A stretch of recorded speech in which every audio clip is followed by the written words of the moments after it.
Hello. Today we are going to talk about the biographical sketch of Dr. Jose Rizal, which is the main discussion for Module 1. In this module, you will be studying important events in the life of Dr. Jose Rizal, who was born in Calamba, Laguna on June 19, 1861, to a principalia class, or a class of nobility, during the Spanish colonization of the Philippines. He was a doctor, politician, literary figure, academic scholar. Among his many skills and talents that would later be crucial in ameliorating abject conditions felt by native Filipinos during the oppressive Spanish government. Okay, so basically Rizal was an important character during the Spanish colonization period because he was the one who emancipated the natives from the oppressive structures of the Spanish government. Moving on, Rizal died in the morning of December 30, 1896, to a firing squad upon orders from Governor General Camilo Polavieja due to his subversive activities against the Spanish government. His death unleashed an emancipatory feeling of nationalism after 333 years of foreign rule. To this day, his life continues to inspire many Filipino youth in their quest for identity and national fervor. Okay? So after that, you are supposed to have the activity as dictated in the module, which says that you need to identify an object, a person, or a situation that reminds you of Jose Rizal. For instance, you might live in an area where the street name is named after him, Rizal Street as it is popularly called. After providing your answer, you will share an experience of Jose Rizal that reminds you of heroism, intellectual power, or any other attributes of the national hero. And then the analysis proceeds. Okay, you just have to consult to the module in terms of the analysis as provided by your teacher. And that is me, Sir Olobia. Okay, moving on to the main topic of Module 1 is Rizal's educational background. Okay? In this section, you will study the biography of Rizal with emphasis on his educational background. Dr. Jose Protasio Rizal Mercado y Alonzo Rialonda first received his education from his mother, Doña Teodora Alonzo. He learned his abacada or ABC from his mother at the age of 3 and quickly mastered. 3 doting uncles contributed to his well-rounded early education in academics, sport, and trade, after which he studied with a private tutor in the nearby town of Binyan, Laguna. In 1872, Rizal studied in Ateneo de Manila, a Jesuit scholar where he graduated with highest honors, or it's called sobresaliente. It's like summa cum laude in modern times. The degree of Bachelor of Arts in 1877. In the same year, he also won first prize for the best poem by a native for his verses Al Juventud Filipino, or in English, to the Filipino youth. While in Ateneo de Manila, Rizal joined Spaniards, mestizos, and Filipino students in the pursuit of excellence, which he was awarded upon graduation. He started at the bottom of the class, but was later rewarded as emperor, being on top. Apart from academic excellence, Rizal was a campus leader and a member of the Academy of Spanish Literature and the Academy of Natural Sciences. After graduating in Ateneo, he moved to the University of Santo Tomas, where he studied philosophy and letters and later shifted to a medical course in order to cure his mother's failing eyesight. UST was a Dominican institution, an extreme rival of Ateneo de Manila in education, but Rizal continued his loyalty with his Jesuit background, where he also studied agriculture while enrolled in philosophy in UST. According to Lupena, in 2014, he explains that Rizal moved to Universidad Central de Madrid in Spain to continue his medical studies due to an experience due to experiences of prejudice while in UST. He completed his licentiate in philosophy and literature in 1885. He was not conferred upon the degree of doctor or medicine owing to his failure to submit his thesis and unable to pay corresponding fees. Apart from medicine, he studied many languages and dialects, 22 of those, at the San Carlos Hospital as a senior medical student. He also studied advanced courses in physics, chemistry, and natural history. His medical studies were enriched further when he studied ophthalmology in Paris and Germany, guided by his personal wishes to find a cure to his mother's eye problem. It was during his extensive European travels that Rizal deepened his literary gifts after winning poems, essays that exemplified romance, nationalism, and emancipation from colonial bondage. Okay. The next part of the lesson is the Republic Act 1425, also called as the Rizal Law.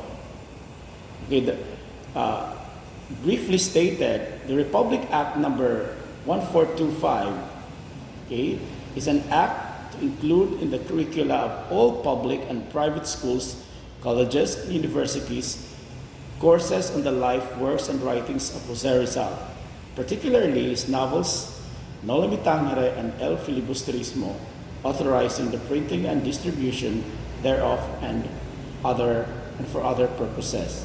Okay, the rest of the discussion of the Republic Act is in the module. The only thing that you have to emphasize in your self-learning education is that the RA law is mandatory because it is a law. It has to be followed, and it has to be exercised in schools. It has to be used by school curriculum. In other words, it is required. All courses in college have to undergo studies about Jose Rizal. Why? Because he is the national hero, and we have to, and he embodies the nationalist feelings that each one of us must have. Okay. All right. So moving on. Okay, we have the story of the moth and the flame. Okay, so basically this story talks about how a child looks at the lamp, no, with the light. At the same time, his mother, okay, supposedly a story about Jose Rizal in his childhood. The mother telling him a story, and at the same time, Jose Rizal is looking intently at the light, okay, where a moth would fly around the light, and then later on the moth is swallowed by the light, and he dies, and it dies, okay, inside the lamp. Okay, there are so many symbolisms of the story which you need to figure out, and these symbolisms are asked in the learning tasks, okay, that follow after the story. Okay, you just have to read the story carefully and do the tasks as required. The last part of Module 1 is an article that is discussed by Benedict Anderson, okay, a historian, and his article is called The Nation as an Imagined Community.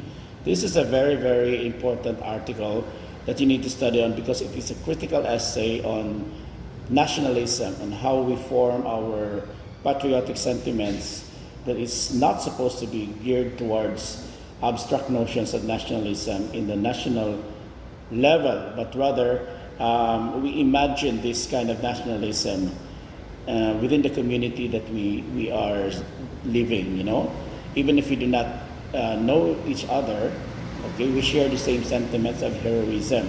Okay, that is basically the idea of imagined community. Okay, in this section, you will have a challenging reading material to read. The article centers on nationalism in the perspective of imagined community. Benedict Anderson argues that nationalism is imagined in the sense that people in the same country do not necessarily meet one another but are connected by a common feeling or sentiment. This is the sense of comradeship that defines a community, as explained in the story of the untold soldier, where the soldier under the tomb is unidentified, but people share the same sentiment of heroism. These national imaginings are common to people regardless of origin, as would normally be restrictive in traditional nationalist consciousness, defined by a country's geographical boundaries, a sense of comradeship, and a feeling of sovereignty. So the story of the untold soldier is a metaphor for understanding imagined community. Why is this so? It is because when you look at the tomb, okay, o yung libingan ng isang soldier, ang soldier is considered to be a bayani, a hero, because the soldier dies for the country. So what does this tell you? What does that tell you about nationalist feeling? The existence of the tomb there already creates this consciousness, this shared consciousness of heroism that unites us with other people who are going to visit the tomb. Okay? In other words, the sharing of the same sentiment of martyrdom, nationalism, dying for the country is common to all people, even if we do not know who is really inside the tomb. Okay, so that is the consciousness, that is the ideology that is talked about in the imagined community. Okay, by looking at this symbol, such symbol, you immediately connect, okay, to a sense of united or collective feeling of nationalism. There are so many examples of shared consciousness. For example, if we look at the flag is a symbol of nationalism, of course. It symbolizes the country with all the colors and the stars and everything that comprises the flag. Okay, and without even trying to know who really did the flag, who made it, okay, in the store that you bought it or in the school that you saw it, we have a shared feeling of understanding, of a certain commonness on what the flag stands for. Okay, so this is the symbolic interaction or the social construction of meanings that are created by people of the same level of understanding as what the flag is all about. And that is the imagined community, the shared national sense of oneness. Okay? According to the article, the roles of print capitalism, language, and religion in history were critical in raising imagined community awareness. In the case of print capitalism, proliferation of printed materials, of texts, communication messages, increased awareness and information that formed national consciousness through heightened individual and community understanding of events. Mass production of printed materials did not only increase knowledge, information, and deepen shared sentiment, but also hasten economic production and communication as a result thereof. The most important medium of communication through print was the newspaper.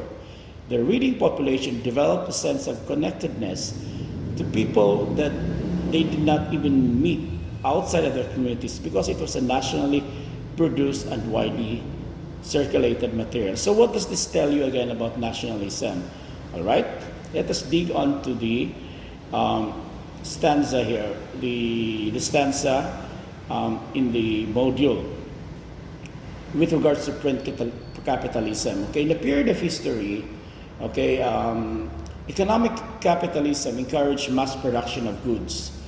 Okay, pag sinasabi natin mass production of goods, it is really an increase in production, quantitative increase in production for distribution to a general population. Okay, and then the print, okay, the media, okay, using newspapers, for example, is an example of mass production. Bakit sila mass production? Kasi the newspapers were circulating around a community and a nation as well. So, in other words, if someone was reading a newspaper during the time in wide circulation, that had an effect in collective understanding, collective consciousness. Why? Because even if people, okay, within the stories of the print, okay, were not, even if they were not connected to each other, they still had the same sense of oneness and shared understanding. Okay, more so with the fact that the different readers, okay, within a particular community or in another community would have the same shared understanding of commonness. So in other words, the newspaper was their medium of unity. And that is again an expression of imagined community, the shared consciousness that we earlier talked about. Okay, so moving on to an aspect of print capitalism is the case of language. Ano naman yung language na yan? Okay? During the Reformation stage or age, during the medieval periods, Reformation was a reaction against the centrality of the church. Okay, during this medieval period, okay, the doctrines of the church were the most important edicts, you know, or what you call this. They were the symbols of power of the church, so that they controlled production of these materials. Okay, everything was centered towards the church. Now, as a reaction to this, the Reformation started by the Protestants, okay, led by Calvin. Okay, this is where the term Calvinism, chauvinism, extreme loyalty, things like that. A Protestant, a leading Protestant, tried to create an awareness, a social protest against the dominion of the church. So in this sense, one way to do this was to question, okay, the validity and then the importance of the Latin language. Remember that the Latin language was the language of the church, and it was the language of scholars. Okay? Now, in reaction to this central language philosophy, the Protestants developed vernacular language. Vernacular meaning to say those printed materials, those printed newspapers in Latin at the beginning were translated to the vernacular or local dialects, so that the words were more meaningful and understandable to the local communities. So the spread of national consciousness was even wider in scope due to the vernacularity, due to the vernacular language that was created along the way. All right. So the dominant Latin language was now being repressed in some ways, and the vernacular language was replacing, okay, the domineering Latin language. And this was very critical in the proliferation of imagined community consciousness. All right? So on the whole, imagined community in Anderson's perspectives was a socio-political construct categorizing nations as imagined, limited, shared, sovereign, and as a community. Okay, you will understand these terms as you read along the article. All right, so that is pretty much the core of Module 1. Okay, the rest is going to be the activities that you need to highlight and that you need to accomplish, and you will submit that in our FB group. Thank you very much.